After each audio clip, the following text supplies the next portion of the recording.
Hello, if you're watching this video, it is because you are having trouble with either your Achilles tendon or your calf or your heel or something in between or all the above. So let's get into it and get that feeling better sooner rather than later. In this video, I'm gonna go over some general anatomy. I'm gonna tell you how you can immediately start to reduce symptoms, and then I'm gonna tell you how you can start to build flexibility and build strength, both things that will help you in the long term keep that pain away. So without further ado, let's talk about your Achilles. My name is Dan Janader. I am a doctor of physical therapy and what I might say might be the nicest clinic in all of Manhattan. In Manhattan, there are a lot of performers and a lot of walkers, two things that both lead to wear and tear in the heel, calf, and otherwise, and so it's something that I am very familiar with. This right here is your Achilles tendon, and when you're having an issue with your Achilles tendon, it is probably because of one of two different muscle groups. The first being your gastrocnemius, which is the muscle that you think of when you think of your calf muscle, sits a little bit higher up in the lower leg, is the mostly bigger muscle that you associate with your calf. But you also have a second muscle, the soleus, that attaches to your Achilles tendon. This muscle is a little bit smaller and sits a little bit lower in the lower leg. If one of these two muscles or both of these muscles become overworked or tight or irritated, they could create a lot of pressure onto the Achilles tendon and create pain in that Achilles tendon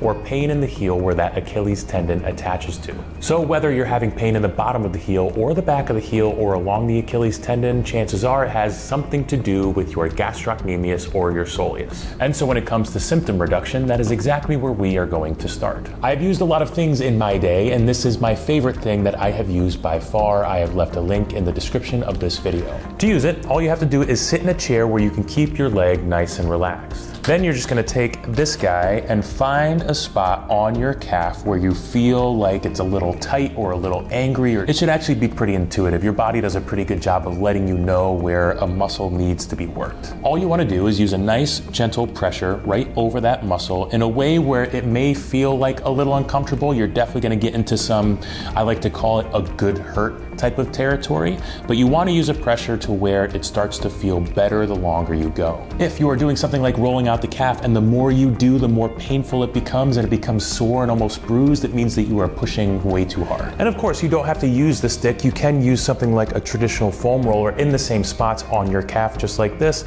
Just requires a little bit more effort, and it's really hard to kind of dial in the right amount of pressure that your body's looking for. And if you happen to be more of a massage gun person, all you have to do is just kind of find those same spots I already talked about and follow the same principles of the longer you do it, the better it should start to feel.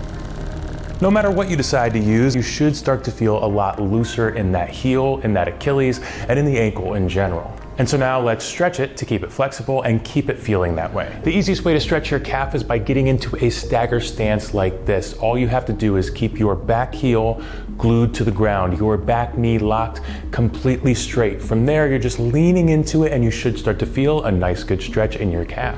Once you feel a nice stretch in your calf, all you're gonna do is hold that stretch for about 20 to 30 seconds, and you're gonna repeat that about 3 times. That is a great stretch for your gastrocnemius. The stretch for your soleus is pretty similar, but a little bit different. You're still gonna start in this stagger stance, and you're still gonna have your back heel on the ground and your back knee straight, but once you lean forward and feel a little stretch, you're then gonna bend your back knee forward, and you should start to feel a big stretch down towards your Achilles tendon. That is how you know you are stretching your soleus. And same thing, you wanna keep it fairly gentle, hold about 20 to 30 seconds and repeat 3 times. If you go to do the soleus stretch and instead of feeling a nice good stretch around the Achilles tendon, instead what you feel is a blockage in the front of the ankle, that is something that I will address in another video. All it means is that instead of your soleus being tight, you are probably being limited by a joint in your ankle, but you can still make a lot of changes in how the Achilles tendon feels without addressing that right now. Instead, just scrap the soleus stretch, don't do it, and just continue to focus on everything else I am showing in this video. If you're not a fan of the stagger stance stretch, which a lot of people aren't, you can always get something like a slant board or just use one of the stairs in your house. For the gastrocnemius stretch, all you have to do is keep your heel on the ground, your toe up on the board, your knee straight, and lean forward, and it shouldn't be long before you feel a nice good stretch in that calf. For the soleus stretch, same thing. You follow the same rules and you just bend that knee slightly forward until you feel the stretch shift to closer to your Achilles tendon. If you don't have a slant board and you're using a stair in your house, just pretend that this is the stair,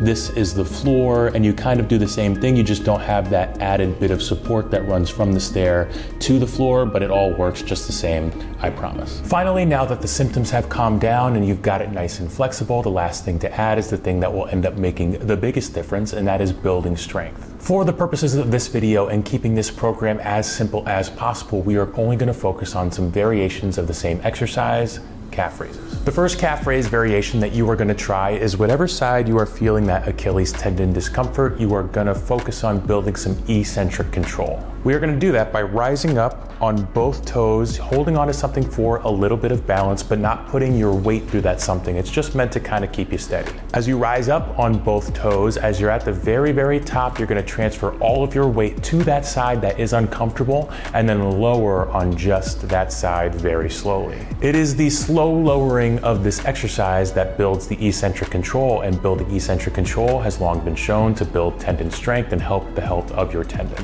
You should be able to do this exercise ideally without any discomfort at all, but it should feel a little challenging. It should feel fatiguing for the calf, and it should feel like you're doing strengthening exercises for something that needs to be strengthened. If you feel like that variation is too much for you at the start, you can still try to transfer all of your weight, but keep the other leg on the ground to help off weight that Achilles tendon a little bit.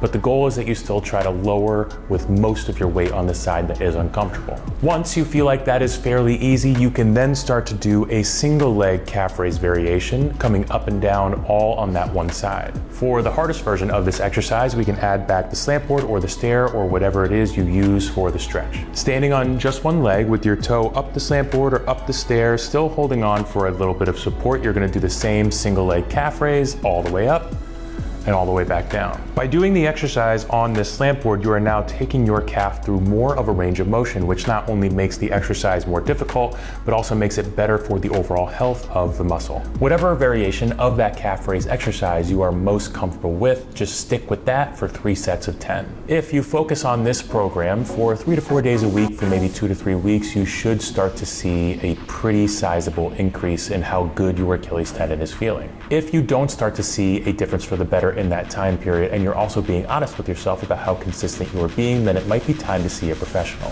While videos like this are really great for most people and address kind of broad symptoms, a lot of times your pain may be very unique to you. When it is unique, it helps to get in front of a physical therapist so that they can find out exactly where you're weak, exactly where you're losing range of motion, and give you more specific exercises for specifically what is bothering you. But as always, the reason I'm making this video is to help spread awareness and education and hopefully maybe save you the trip. And if you enjoy videos like this, please like and subscribe and leave a comment on what you'd like to see next.